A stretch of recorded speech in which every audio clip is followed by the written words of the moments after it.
दिल्ली की एक शिक्षिका के खाते में पहुंचे 36 लाख रुपए। 36 लाख रुपए खाते में आने से शिक्षिका के पैरों तले जमीन खिसक गई। शिक्षिका ने तुरंत अपने बैंक को इस बात की जानकारी दी। खाते में कहीं से कुछ पैसे आए तो काफी सुकून मिलता है, लेकिन अचानक बड़ी रकम आ जाए तो यह परेशानी का सबब भी बन जाती है।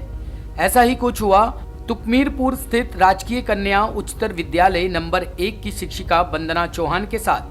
मंगलवार को सुबह आंख खुली तो पता चला कि कहीं से 36 लाख रुपए खाते में आए हैं।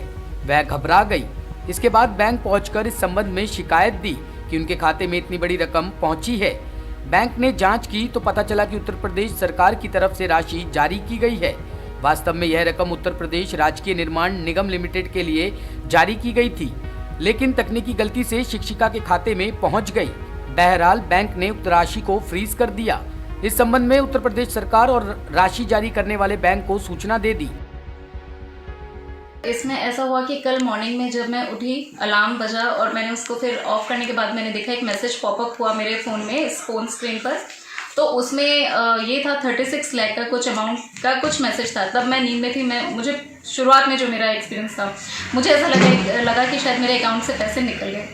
फिर मैंने फिर दोबारा देखा, उसमें था क्रेडिट हुआ है। फिर मुझे लगा शायद ये जो कई फ्रॉड मैसेजेस आते हैं कि आपने ये लॉटरी विन की है, तो मुझे वही लगा कि शायद ऐसा कुछ है। मैंने फिर ध्यान से मैसेज देखा तो उसमें मेरा अकाउंट बैलेंस भी था और वो बैंक से मैसेज आया हुआ था। तो मैं थोड़ा सा हैरान हो गई कि ऐसा कैसे। फिर क्योंकि मुझे था कि मेरा कोई ऐसा, वो मेरा सैलरी अकाउंट है, तो ऐसा कोई था भी नहीं कि मुझे कहीं से ऐसा कोई रकम मिलने वाली है। मैंने अपने हस्बैंड को उठाया, मैंने कहा कि ऐसे ऐसे हुआ है, मेरे अकाउंट में 36 लाख क्रेडिट हुए हैं। तो इन्हें भी विश्वास नहीं हुआ, लेकिन फिर जब हमने अपनी पासबुक चेक की तो उसमें भी वो अकाउंट में क्रेडिट हुए थे। तो फिर यही लगा कि चलिए अभी तो कुछ नहीं कर सकते। 5 o'clock हो रहे थे उस टाइम पर कि जैसे ही बैंक ओपन होते हैं हम जाकर वहाँ पर इन्फॉर्म करेंगे। फिर जैसे मेरा स्कूल था तो मैं स्कूल गई। वहाँ से जब मैं वापस आई, मेरे फादर जो हैं वो रिटायर्ड बैंक मैनेजर हैं, तो मैंने उनसे भी कंसल्ट किया। तो उन्होंने सीधा यही कहा कि नहीं, आप जाकर एक एप्लीकेशन दो। तो मैंने और फिर मैं और मेरे हस्बैंड स्कूल से आने के बाद हम लोग बैंक गए, वहाँ एप्लीकेशन दी और उनको बताया, उनसे कहा कि आप इसके सोर्स को पता करिए, क्योंकि मैं नहीं जानती है कहाँ से आया अमाउंट।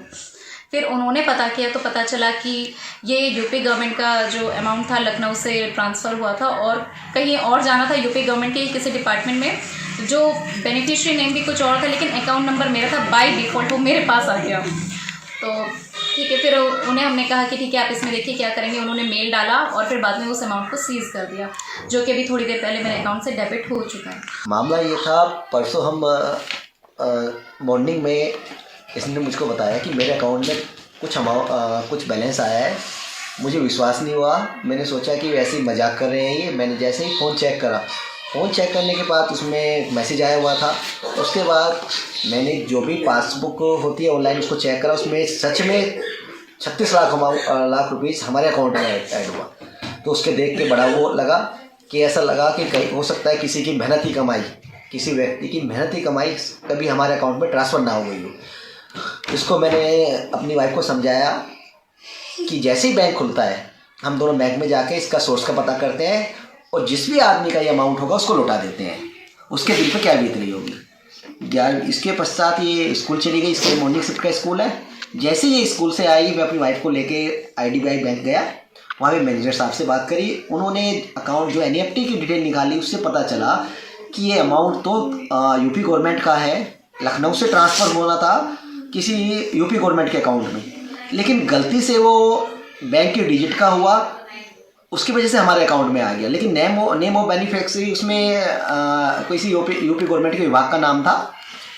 उसके बाद मैनेजर साहब से कह के वो अमाउंट हमने अपने अकाउंट में सीज करवा दिया, क्योंकि उसको कोई निकाल नहीं सकता था। और आज थोड़ी देर पहले वो NEFT थी जो वो उसी डिपार्टमेंट को रिवर्स कर हो गई है। दरअसल वंदना अपने परिवार के साथ नेहरू बिहार में रहती है। उनके पति राजकीय बाल उच्चतर विद्यालय नंबर 2 में मोहित कुमार भी शिक्षक है। वंदना ने बताया कि सुबह मोबाइल में आए SMS को देखा तो पता चला कि 36 लाख रुपए कहीं से आए हैं। उन्होंने अपने पति को इसकी जानकारी दी। इसके बाद स्कूल पहुंची। स्कूल से छुट्टी के बाद वह पति को लेकर ज्योति नगर लोनी रोड स्थित IDBI बैंक की शाखा में पहुंची, जहां उनका खाता इसी शाखा में है। शाखा प्रबंधक को उन्होंने शिकायत दी। बैंक कर्मियों ने जांच की तो पता चला कि यह रकम लक्ष्मी भवन निशांतगंज लखनऊ स्थित पंजाब नेशनल बैंक से जारी हुई है। पीएनबी में संपर्क करने पर पता चला कि उत्तर प्रदेश सरकार की तरफ से इस राशि का भुगतान राजकीय निर्माण निगम लिमिटेड को किया गया था। इस एजेंसी का खाता आईडीबीआई बैंक के लखनऊ शाखा में है। तकनीकी गड़बड़ी की वजह से ऐसा हुआ है। इसके बाद बैंक ने उनके खाते में पड़ी 36 लाख रुपए की रकम को फ्रीज कर दिया। बाकी रकम वह इस्तेमाल कर सकती है। वंदना ने बताया कि यह उनका वेतन का खाता है। इसमें वेतन के अलावा कुछ नहीं आता है। वेतन 2 दिन पहले ही आ चुका था। टॉप स्टोरी ब्यूरो के लिए दिल्ली से रवि डालमिया की रिपोर्ट।